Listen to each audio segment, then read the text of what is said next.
Hello, আসসালামু আলাইকুম। আজ আমি আপনাদেরকে তালের বড়া বানানো দেখাবো। আমাদের সাতক্ষীরা খুলনা অঞ্চলে এটাকে তালের বড়া বলা হয়। ঢাকায় দেখলাম অনেকে এটাকে তালের পিঠাও বলে থাকে। তো ফার্স্টে আমি তালের আঁশ নিয়ে নিয়েছি এবং এতে খানিকটা চিনি পরিমাণ মতো চিনি নিয়েছি। আমি অল্প একটু পরিমাণে বানাবো, সেজন্য আমি সব কিছুই অল্প অল্প নিচ্ছি। তারপরে এতে পরিমাণ মতো লবণ দিলাম। এখন আমি এতে অল্প করে পানি দিব। পানি দেওয়ার পর নিয়ে তার সাথে ময়দা দিব।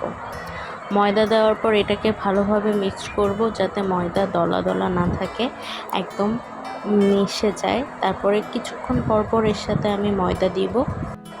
পারফেক্ট ব্যাটার না হওয়া পর্যন্ত আমরা মিক্সড করতে থাকব। তো আমার ব্যাটারটি কমপ্লিট হয়ে গেছে। এখন এটিকে আমি গরম তেলে ভেজে নেব।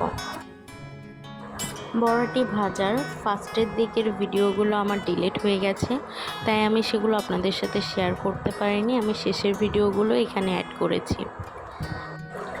বড়াগুলো লাল লাল কালার হয়ে গেলে আমরা এটাকে নামিয়ে ফেলব। তো আমি খুবই অল্প পরিমাণে বানিয়েছি এবং সেটাই আপনাদের সাথে শেয়ার করেছি, এবং এটা খেতেও অসম্ভব টেস্ট হয়েছে।